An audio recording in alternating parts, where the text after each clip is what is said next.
합독하도록 하겠습니다. 제가 가진 성경은 신약성경 118면에 있습니다. 누가복음 13장 24절로 27절의 말씀. 다 찾으신 줄로 알고 함께 천천히 내용 생각하면서 합독합니다. 시작. 좁은 문으로 들어가기를 힘쓰라. 내가 너에게 이르노니 들어가기를 구하여도 못하는 자가 많으리라. 집주인이 일어나 문을 한 번 닫은 후에 너희가 밖에 서서 문을 두드리며 주여 열어주소서 하면 그가 대답하여 이르되 나는 너희가 어디서 온 자인지 알지 못하노라 하리니 그때에 너희가 말하되 우리는 주 앞에서 먹고 마시며 주는 또한 우리의 길거리에서 가르치셨나이다 하나 그가 너에게 말하여 이르되 나는 너희가 어디에서 왔는지 알지 못하노라. 행악을 하는 모든 자들아 나를 떠나 가라 하리라. 아멘.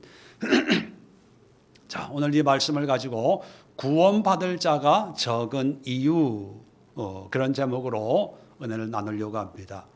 자, 오늘 22절을 보면 예수께서 각 성, 각 마을로 다니사 가르치시며 예루살렘으로 여행하시더니, 자, 예수님이 공생애를 거의 다 마치시고 이제 예루살렘을 향해서 여행을 하는 그런 과정에 있습니다. 이번 40일 기도회의 말씀이 예수님께서 3년 반 동안 공생애를 하면서 이곳저곳 다니시면서 가르치신 그런 말씀들을 시간 순서대로 하나씩 살펴보고 있는데, 이제 오늘부터 이제 예루살렘을 향해서 마지막 여행을 하는 그런 모습을 우리가 함께 살펴보게 됩니다. 자, 이제 예루살렘을 향해서 간다는 것은 이제 사역의 이제 막바지에 이르렀다는 얘기거든요. 그래서 한 3년 동안 예수님의 가르침을 들었던 이 사람들이 이제 예수님과 함께 할 텐데, 그 중에 한 사람이 23절에 보니까 주여 구원을 받을 자가 적으니까 라고 예수님께 묻습니다. 보통은 보면 예수님 구원받을 사람이 많겠죠? 이렇게 긍정적으로 희망적으로 질문을 하는 것이 일반적인데, 부정적으로 구원받을 자가 적습니까? 라고 묻는 이 의미는 뭘까? 여러분, 이 질문은 어떤 의미냐면, 예수님 구원은 다 받는 게 아니고 구원받을 사람은 적죠? 이렇게 어떤 확신의 의미를 담고 있거든요. 그 이유는 이 질문한 사람이 유대인이라는 것입니다. 유대인들은 자기만 구원을 받는다는 그런 구원관이 있거든요. 예수님이 이방인들과 교제하고 또 율법적으로 죄인이라고 여겨지는 그런 사람들과 교제하면서 천국 복음을 전했는데, 근데 유대인들은 그게 마땅치가 않는 거예요. 왜? 여호와 하나님은 우리 민족만의 하나님인데 왜 자꾸 쓸데없이 이방인들에게 복음을 전하고 이방인들에게 기적을 보여주고 하냐. 그래서 한 유대인이 예수님께 와서 다 구원받는 게 아니고 우리 민족만 구원받는 거죠? 라는 어떤 그런 의미로 구원받는 자가 적죠? 이렇게 묻는 거예요. 자, 이런 질문에 예수님은 가타부타 대답을 안 하시고 오늘 본문에 보면 24절에 좁은 문으로 들어가기를 힘쓰라. 좁은 문의 비유를 하고 있습니다. 자, 이걸 보면서 왜 예수님은 구원받을 자가 적습니까? 라는 질문에 대답을 좁은 문의 이미지로 비유로 대답을 하시는 걸까? 이걸 한번 오늘 생각해 보면서 우리가 가진 구원, 또 우리가 장차 누려야 될 그 구원의 모습을 함께 생각하고 정리하는 시간을 가지려고 합니다. 먼저 좁은 문의 의미가 뭘까? 많은 분들이 좁은 문 하면 구원의 길, 믿음의 삶이 힘들고 어렵고 고달픈 그런 좁은 문의 의미다라고 이해하는 분들이 의외로 많이 있습니다.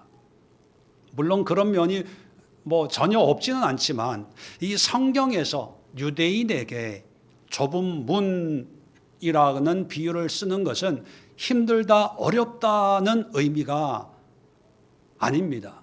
왜냐하면 유대인들은 어렵고 힘들어도 자기 나름대로는 구원의 삶을 살고 있다라고 믿고 있는 그런 민족이거든요. 그래서 나라적으로 세계적으로 어렵고 혼란 속에 있지만 그럼에도 불구하고 자기 나름대로는 끝까지 여호와 하나님을 믿고 섬기기 위해서 성전이 무너지면 회당을 만들고 포로로 끌려가도 그곳에서 유대인들의 어떤 공동체를 만들고 또 절기를 지키기 위해서 때가 되면 외국에서 디아스포라 유대인들이 몇 달 또 몇 주를 시간을 들여서 예루살렘 성전의 순례를 하면서 본인들은 믿음의 삶을 편안하게 산다고 생각하지 않고 나름대로 역경과 어려움을 믿음으로 극복하면서 산다고 그렇게 생각하고 있는 사람들이거든요. 이 질문을 하는 사람도 구원받을 자가 적죠라는 그 말 속에는 나는 구원받았습니다라고 하는 어떤 자기의 구원에 대한 자신감이 들어가 있는 거거든요. 자, 이런 사람에게 좁은 문, 고생길이야, 힘듦이야 이런 의미가 아니라는 것입니다. 그러면 예수님께서 좁은 문의 의미를 어떤 의미로 사용했을까? 마태복음 7장 13절 14절에 보면 거의 비슷한 말씀을 하는데 제가 한번 읽어드리겠습니다. 마태복음 7장 13절 14절 말씀이 좁은 문으로 들어가라. 멸망으로 인도하는 문은 크고 그 길이 넓어 거리로 들어가는 자가 많다는 표현을 쓰고요.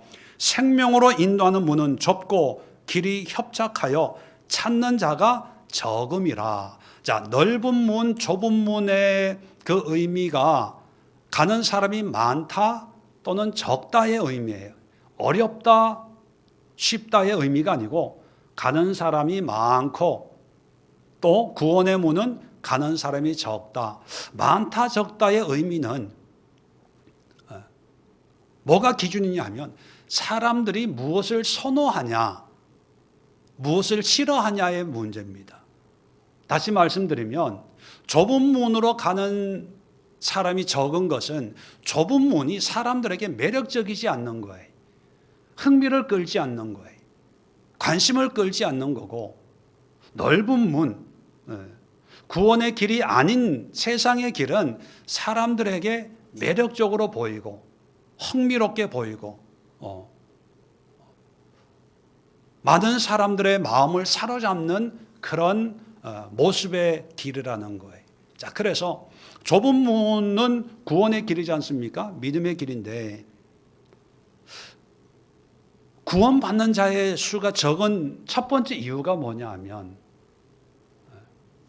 좁은 문, 다시 말해서 하나님에 대해서 흥미를 느끼지 못하고 매력을 느끼지 못하고 신앙생활에 어떤 의미를 느끼지 못하고 반대로 세상의 흥미를 느끼고 세상에 관심을 가지고 세상적인 어떤 그런 삶의 가치로 사는 것이 더 의미 있다고 재미있다고 신난다고 생각하기 때문입니다. 세상의 어떤 삶의 방식이 다르다는 거예요. 유대인들은요, 전통적으로 신앙의 어떤 문화와 환경과 가정 속에 태어나는 순간부터 어떤 믿음의 환경 속에 살아가는 그런 사람들입니다. 그래서 우리처럼 불교나 유교를 믿다가 예수를 믿는 사람들이 아니고 대대로 여호와 하나님을 믿는 신앙의 풍토에서 살았던 사람이거든요. 그리고 아브라함의 자손이기 때문에 우리는 당연히 구원을 받는 그런 민족이야. 그런 생각을 기본적으로 가지고 있거든요. 자, 그래서 회당을 가고 성전을 가고 한 번, 두 번 하는 게 아니겠죠. 할아버지 몇 대째부터, 아니 몇백 년, 몇천 년 전부터 신앙생활 해오고 있는 상황에서 성전에 절기 때마다, 안식일 때마다 예배를 드리고 제사를 드리고 성전에 가서 희생 제물을 드립니다. 여러분 같으면 그것이 신나겠어요? 재밌겠어요? 흥분되겠습니까? 제가 그 유대인들이라고 생각을 해도 지긋지긋할 거예요. 또 가야 돼? 또 그 서기관의 그 말씀을 또 들어야 돼? 마치 여러분들이 매주일 설교를 듣는 것처럼 어쩔 수 없이 가긴 가야 되지만 흥미가 없는 거예요. 안 봐도 비디오. 근데 당시 세상은 헬라, 로마 제국의 문화가 전 세계를 지배하고 있기 때문에 그 당시 세상적인 문화는 정말 궁금해. 매일매일 어떤 새로운 뉴스와 새로운 트렌드와 새로운 유행이 매일매일 새로워지는 그런 시대였거든요. 그러다 보니까 이 신앙적인 것보다는 세상적인 거에 관심을 가지고 또 놀 게 너무 많아요. 여러분, 오늘날만 세상에 놀 게 많은 게 아니고 시대는 다 마찬가지. 조선 시대도 그랬고 신라 시대도 그랬고 이 성경 시대에도 세상은 정말 우리의 마음과 생각을 사로잡는 그런 매력적인 부분들이 늘 있었거든요. 자, 이럴 때 지금 이 말씀은 유대인에게 하는 거예요. 불신자에게 하는 게 아니고 이방인에게 주는 말씀이 아니라 구원 받았다라고 하는 유대인에게 좁은 문으로 들어가야 돼. 그건 뭐냐면 재미없어도 매력이 없어도 그래서 많은 사람들이 그런 신앙생활 안 하더라도 그런 생활을 해야 돼. 그런 의미예요. 힘들고 어렵고 고난 이런 의미가 아니고 재미없어도 관심을 가지고 꾸준하게 끈기 있게 이런 모습을 우리의 신앙으로 적용을 하면 똑같아요. 우리가 이제 유대인이 된 거죠. 그리스도인으로서 이제 예수를 믿으니까 구원받았어. 예, 구원의 확신은 다 있고 믿음의 확신은 있어요. 근데 주일만 되면 교회 가는 게 또 가야 돼. 예, 또 설교 들어야 돼. 또 뭐 들어도 뭐 무슨 소리인지 당최 모르는데 또 1시간 동안 견뎌야 돼. 근데 세상은요, 막 TV에서는 막 춤추고 노래하고 막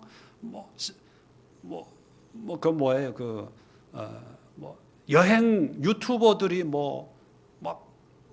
유럽을 보여주고 막 미국을 보여주고 막 이러는 거 보면 몸은 한국에 있지만 마음은 유럽에 가 있고 스위스에 가 있고 드라마를 보면 막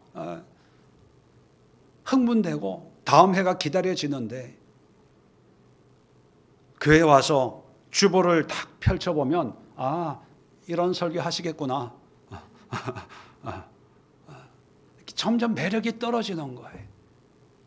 찬송가도 요즘 노래 막 힙합 요즘 노래 보니까 반이 영어고 반이 무슨 도대체 가사가 무슨 내용 자막이 없으면 알아들을 수 없는 그런 노래를 막 부르면서 근데 찬송가는 어렸을 때부터 들었던 이거는 바뀌어지지도 않아.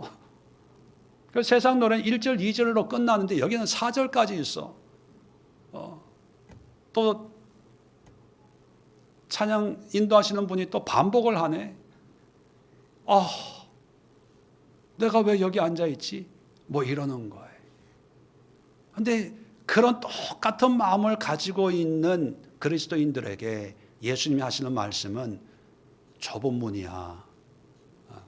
네가 하고 싶은 대로 하고 누리고 싶은 대로 누리는 것이 아니라 힘들고 어렵고 관심 없고 흥미 없어도, 그래서 사람 다 떠나지만 구원받을 자는 끝까지 견뎌야 돼.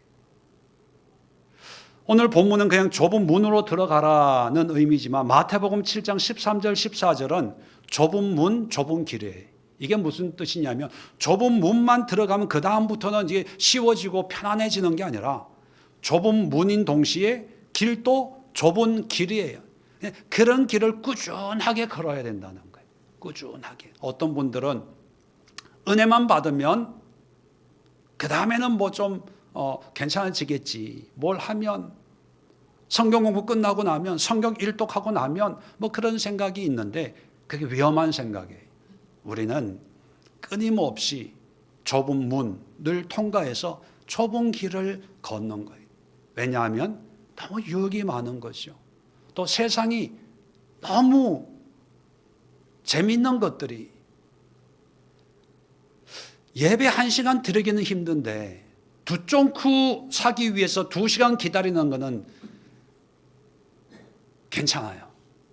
맛집에 가서 1시간 2시간 기다려서 그거 먹는 거는 인스타에 올려요.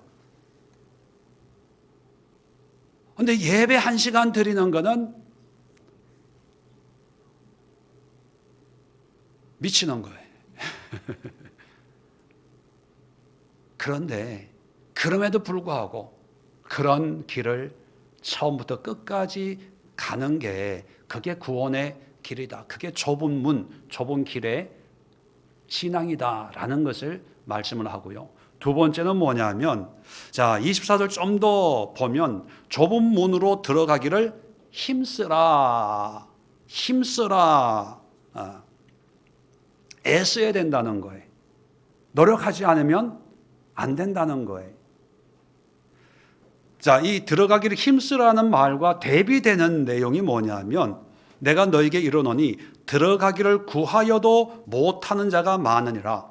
들어가기 힘쓰는 사람과 반대되는 신앙의 모습이 뭐냐? 들어가기를 구하는 사람이에요. 야, 힘쓰는 거나 구하는 거나 거기서 거기 아니야? 라고 생각할 수 있지만 예수님의 말씀은 정반대입니다. 구한다는 것은요, 25절에 그 예를 들고 있는데, 집주인이 일어나 문을 한번 닫은 후에, 집주인은 하나님을 비유하는 거고요. 문을 닫았다라고 하는 건 천국 문을 닫았다는 얘기예요. 자, 닫은 후에 너희가 밖에 서서 문을 두드리며 주여 열어주소서. 무슨 의미입니까? 나를 구원해 주세요. 그렇게 문을 두드린다는 거예요. 그러면 그가 대답하여, 이제 하나님이 대답하는데 하나님이 뭐라 그러냐면, 나는 너희가 어디에서 온 자인지 알지 못하노라. 문이 닫혔다. 누군지 모르겠다. 문 안 열어준다는 얘기입니다. 자, 그런 의미에서 들어가기를 구한다는 것은 평소에는 내 마음대로 살아요. 내가 하고 싶은 대로 살다가 어떤 상황이 될 때, 구원이 필요해, 하나님의 은혜가 필요해 라고 느낄 때 기도하고 예배하고 두드리면서 하나님 믿습니다. 하나님 구원하실 줄로 믿습니다. 이러는 사람들. 다시 말하면 자기 필요에 따라서, 자기 상황에 따라서 그때 일시적으로 구원의 은혜를 구하는 어떤 그런 사람이고, 힘쓴다라고 하는 그 의미는, 힘쓰다는 말은 아곤이라는 단어에서 파생된 단어인데, 이 아곤이라는 단어는 어떤 때 많이 사용하냐 하면 운동 경기나 전쟁, 요즘에는 그냥 스포츠로 오락으로 운동 경기를 하지만 고대 사회는 운동 경기는요, 검투사처럼 죽냐 죽이냐, 다시 말하면 내가 살 수 있냐 아니면 죽을 수 있냐, 이런 목숨을 담보로 하는 운동 경기가 많았어요. 그러니까 그 경기를 할 때는 죽을 둥 살 둥 싸워야 이겨야 되는 거예요. 전쟁은 말할 것도 없고요. 구원을 위해서 우리가 애쓰는데, 힘쓰는데 적당히가 아니라 구원 받으면 영생이고 구원받지 못하면 영원한 죽음이야 라고 하는 이런 일사각오의 마음을 가지고 평소에 애쓰고 노력하고 수고해서 세상의 유혹, 유행, 세상의 쾌락 이런 걸 멀리하고 재미없어도 힘들어도 고리타분해도 한 얘기 또 듣고 하더라도 하나님의 그 믿음의 좁은 문을 노력하고 수고하고 가는 사람만이 진정한 구원을 얻을 수 있지. 유대인들은 자기의 어떤 혈통적으로 아브라함의 자손이라는 그런 생각 때문에 절기만 지키면 되지 뭐. 안식일만 지키면 되지 뭐. 그 다음부터 내가 하고 싶은 대로 그렇게 살겠다는 그런 생각들이 많이 있었거든요. 그런 신앙을 들어가기를 구하여도 라는 말로 비유하고 있다는 것입니다. 예수님의 말씀은 뭐냐? 노력해야 돼. 수고해야 돼. 또 하나 우리가 생각해 볼 것은 좁은 문으로 들어간다. 들어가기를 구한다. 뭔가 들어가야 돼요. 이 단어가 의미가 있는 건 뭐냐면 유대인들의 구원관은 메시아가 이 땅에 오신다는 생각을 하는 거예요. 또 하나님의 나라가 이 땅에 임한다는 생각을 하는 거예요. 메시아가 오고 그 메시아로 인해서 하나님의 나라가 임하면 이제 하나님의 은혜의 때가 이제 임할 거다. 그때까지 우리는 참고 기다리면 된다는 생각을 해요. 그래서 예수님이 승천할 때도 예수님께 묻습니다. 언제 하나님의 나라가 임합니까? 그 질문을 하는 이유가 뭐냐면 언제까지 이렇게 기다리면 되죠? 그런 의미거든요. 그런데 예수님은 막연하게 기다리는 것이 아니라 들어간다는 표현을 씁니다. 들어간다는 표현은 뭡니까? 네가 노력해야 돼. 애써야 돼. 우리도 때로는 그런 생각을 할 때가 있어요. 하나님 때가 되면 하나님 알아서 하시겠지 뭐. 은혜 주시겠지 뭐. 해결해 주시겠지 뭐. 믿음 주시겠지 뭐. 그런 생각이 유대인들의 생각이에요. 근데 성경은 우리에게 뭘 얘기합니까? 물론 하나님이 베푸시는 은혜의 때가 분명히 있지만 근데 인간이 그걸 모르니까 언젠지 모르니까 인간의 입장에서는 날마다 수고하고 애쓰고 그런 은혜를 사모해야 되고 기도해야 되고 노력해야 되고 소망해야 된다는 거예요. 그렇지 않으면 믿습니다라고 하는 그 한마디로 구원이 저절로 우리에게 임하는 것이 아니다라고 하는 것을 우리에게 말씀하고 있고요. 세 번째는 26절 보면 이제 주인이 거절합니다. 거절했을 때 26절에 그때에 너희가 유대인들이 뭐라 그러냐면 우리는 주 앞에서 먹고 마셨으며 주는 또한 우리의 길거리에서 가르치셨나이다. 이 얘기는 뭡니까? 주님 잘 알아요. 우리 같이 만났잖아요. 밥 먹었잖아요. 또 주님이 가르치는 그 가르침을 내가 받았어요. 예수님이 설교하실 때 그 설교 내가 얼마나 열심히 들었는데요. 이렇게 얘기한다는 거예요. 자, 그랬을 때 그 주인의 대답이 뭡니까? 27절에 그가 너에게 말하여 이르되 나는 너희가 어디에서 왔는지 알지 못하노라. 행악하는 모든 자들아 나를 떠나가라. 필요 없다. 난 너 몰라. 이런다는 거예요. 자, 우리 입장에서는 참 난감합니다. 우리는 보통 누구랑 만나서 밥 먹고 저녁 먹고 하면 우리는 어떤 생각합니까? 친분이 생긴 사람, 잘 아는 사람. 어떤 분은 성격적으로요. 한 번 만나면 정말로 잘 아는 사람처럼 얘기할 때가 있어요. 왜냐하면 우리의 의식 속에는 그 사람에 대한 정보를 가지고 있는 것이 곧 그 사람을 아는 거라고 생각을 하는 경향이 있습니다.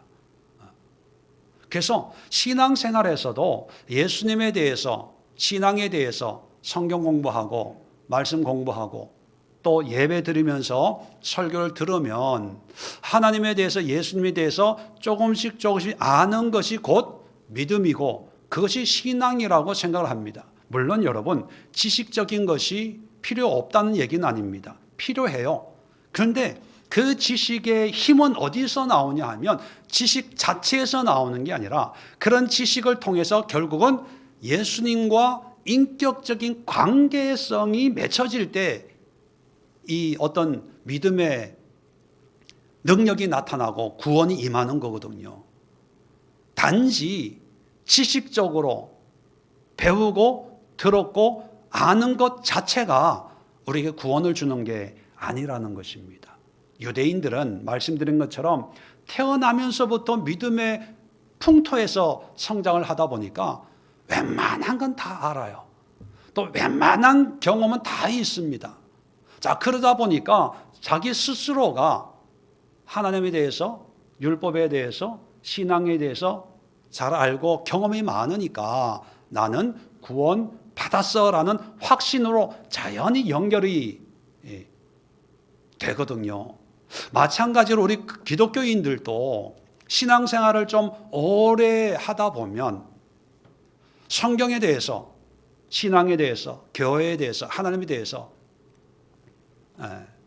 지식이 또는 경험이 쌓여가면서 그러다 보면 이제 직분도 생기고 봉사도 하게 되고 그러다 보면서 내가 하나님의 자녀로서, 구원받은 자녀로서 내가 신앙생활을 이렇게 열심히 하고 있구나라고 하는 어떤 자기 만족의, 자기 중심적인 그런 믿음과 신앙을 가질 수가 있습니다. 예. 그게 자체가 나쁜 건 아닌데 문제는 거기에 머물러 있는 거예요. 그것이 전부고 그 자체가 신앙의 어떤 모습이라고 생각하는데 그래서 구원받는 자의 수가 적다는 것이요. 왜 그렇습니까? 그런 지식과 경험을 바탕으로 해서 결국은 예수님, 하나님과의 인격적인 관계에 1대1의 관계가 맺혀져야 그것이 진정한 믿음이고 신앙이 되는데 이 유대인들은 율법을 지켰어. 안식일을 지켰어. 절기를 지켰어. 성전에 가서 제사했어. 이것이 어떤 신앙의 전부라고 생각을 했거든요. 오늘날도 참 이것이 참 위험한 수준에 저는 올랐다고 생각을 합니다. 왜냐하면 오늘날은 인터넷이나 특히 요즘에 AI 여러분 들어보셨죠? 그 AI 시대가 되다 보니까 엄청난 정보를 누구나 다 사용할 수 있는, 이용할 수 있는 그런 시대가 됐습니다. 챗 GPT나 제미나이 뭐 이런 거를 이용해서 어떤 신앙적인 정보들을 전 세계에 있는 엄청난 데이터를 내 안방에서 다 소유할 수 있는 그런 시대가 되다 보니까 사람들은 이것이 뭔가 대단한 AI가 대단한 새로운 산업혁명을 일으킬 거라고 그런 기대를 가지고 주가가 뭐 엄청나잖아요. 근데 문제가 있습니다. 그 문제가 뭐냐면 지금은 정보가 힘인 시대에 힘. 그래서 개인 정보를 막 탈취하는 그런 범죄도 일어나고 인터넷 회사들이 여러분 우리가 일상에서 뭐 이렇게 이메일하고 뭐 검색하고 이러는 게 우리는 자연스럽게 뭘 하지만 이게 데이터가요 다 저장이 되는 거예요. 엄청난 큰 데이터 센터에 다 저장이 돼서 2월 달에 한국 사람들이 주로 쇼핑하는 항목이 뭘까? 또 20대 여성이 20대 남성이 선호하는 물건이 뭐 이게 그 센터는 그게 자동으로 수집이 돼서 학습이 돼요. 그래서 그런 업종에 비즈니스 하는 사람들에게 이걸 파는 거예요. 한국의 20대, 30대 여성을 중심으로 사업을 하려면 어떤 아이템이 필요한지 궁금해? 우리 회사에서 거기에 있으니까 사가. 이걸 하는 거예요. 근데 문제는 뭐냐면 많은 정보가 힘이 아니라 바른 정보가 힘이에요. 바른 정보. 이제는 많은 정보를 수집할 수 있는 능력은 있는데 문제는 뭐예요? 거기에서 바른 정보를 분석해낼 수 있는, 분별해낼 수 있는 능력이 없어요. 그러니까 거짓 정보에 다 속는 거예요. 거짓 정보에. 성경, 우리 신앙도 마찬가지입니다. 신앙의 경험 필요해요. 또 설교나 말씀 이런 걸 많이 듣고 예수님에 대한 신앙에 대한 지식을 습득하는 게 정말 중요합니다. 그런데 그 자체로 머물러서는 안 돼. 나는 제자 훈련 해봤어, 성경 공부 해봤어, 성경 일독 해봤어, 부흥회 참석해봤어, 기도에 참석해봤어, 뭐 참석해봤어. 여러분, 그게 구원으로 우리를 인도하는 게 아니고 그런 경험을 통해서 내가 바른 진리의 말씀, 참 진리이신 예수님을 붙들 수 있는, 예수님을 믿고 신뢰하고 순종할 수 있는 그런 진리의 말씀을 내가 분별해야 되고 그 말씀을 내가 붙잡을 수 있어야 돼요. 그리고 그 말씀에 순종할 수 있는 그런 삶이 돼야 돼요. 그게 구원인데 2000년 전이나 우리가 살고 있는 이 시대나 거의 비슷한 게 뭐냐면 해봤어. 그 정도는 알아. 그 정도는 상식 아니야? 예수님하고 밥 먹어봤어. 예수님하고 커피 마셔봤어. 예수님의 그 가르침 나 들었어. 설교 들어. 성경책 읽어. 거기에 그냥 머물러 버린다는 거죠. 마지막으로 왜 구원받을 자가 적으냐. 자, 28절부터 보면 너희가 아브라함과 이삭과 야곱과 모든 선지자는 하나님 나라에 있고 하나님 나라에 있다는 얘기 뭡니까? 구원을 받았다는 거예요. 있고 오직 너희는 이제 유대인들 너희는 밖에 쫓겨난 것을 볼 때 거기서 슬피 울며 이를 갈리라. 한마디로 뭡니까? 너희는 구원이 없어. 그런데 문제가 뭐냐면 이 사람들은 자신들이 아브라함의 자손이라는 어떤 그런 혈통적이고 민족적인 확신이 있거든요. 그럼 아브라함이 구원받았다는 얘기는 그 후손인 나도 구원받았어 라는 말과 연결이 된다고 생각을 하는 거예요. 그런데 예수님은 아브라함은 구원받았지만 너희는 구원이 없어 이렇게 얘기하는 거예요. 이건 충격적인 거죠. 기존 우리는 뭐 별로 이렇게 감흥이 없지만 이런 문화가 아니기 때문에 감흥이 없지만 이 말씀은 당시 유대인들에게는 말도 안 되는 그런 얘기처럼 들려졌을 거예요. 한 걸음 더 나아가서 더 충격적인 얘기는 뭐냐면 29절에 사람들이 동서남북으로 와서 하나님의 나라 잔치에 참여하리니 하나님 나라의 잔치에 참여한다는 게 무슨 뜻입니까? 구원받는다는 거예요. 근데 누가 구원받냐? 동서남북으로부터 와서. 동서남북이라는 의미는 어떤 의미일까요? 유대인들만이 아니라 전 세계 사람들, 모든 사람들. 이것도 또 충격이에요. 유대인들은 여호와 하나님은 아브라함의 하나님, 다윗의 하나님이기 때문에 자기들만의 여호와 하나님이라고 생각을 했어요. 왜 이방인들은 여호와 하나님을 안 믿으니까 우상 숭배하고 있고 자기들만 하나님을 섬기니까 하나님의 구원은 당연히 우리의 것이라고 생각했는데 예수님은 아니야. 너희들은 바깥에 쫓겨나고 동서남북으로 모여든 사람들이 하나님 나라 잔치에 참여할 거야. 이건 너무 충격적인 거예요.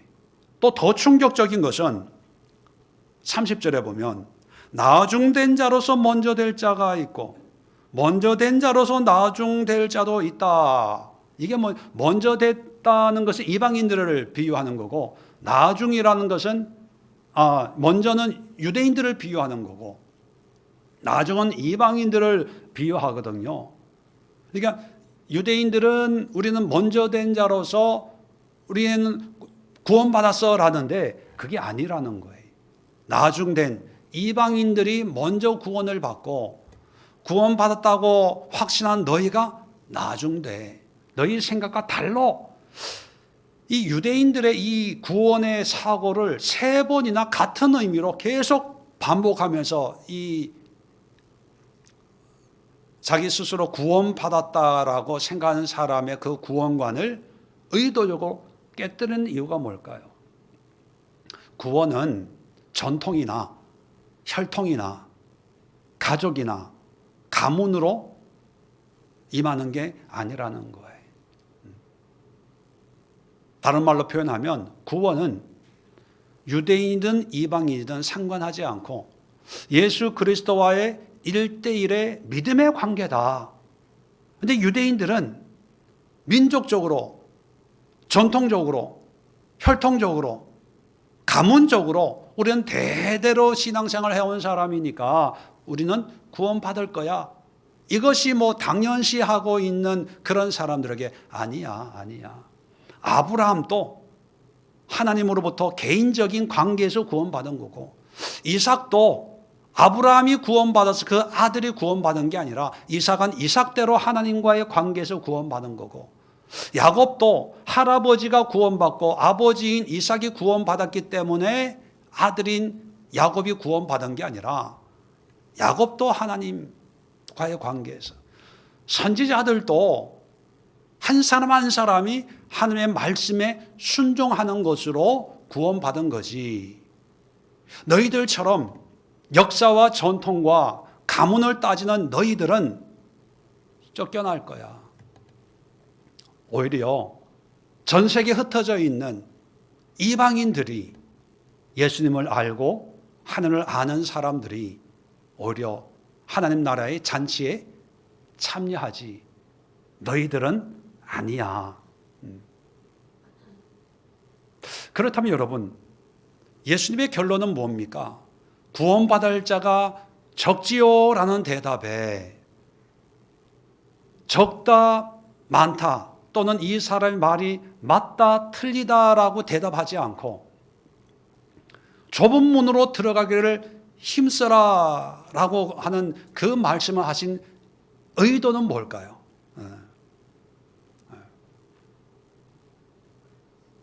많다 적다는 개념보다 네가 가진 구원이 합당한 건지 너의 구원을 제대로 한번 확인해봐. 네가 지금 그 믿음을 가지고 그런 신앙을 가지고 세상 유행이나 세상의 오락이나 쾌락에도 불구하고 오직 믿음의 헌신과 순종의 삶을 살아가면서 누리는 그런 구원이냐?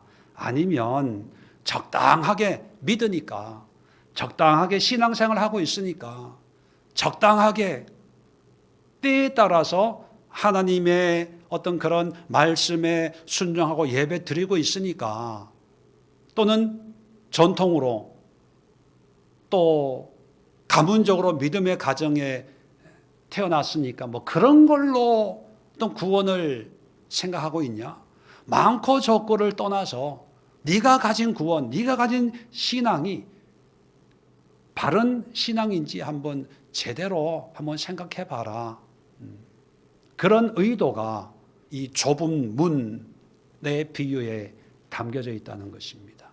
그렇다면 여러분, 예수님 앞에 있는 유대인이 이런 모습이라면 2000년 뒤인 우리에게는 우리 기독교인들이 유대인의 입장에 서 있다면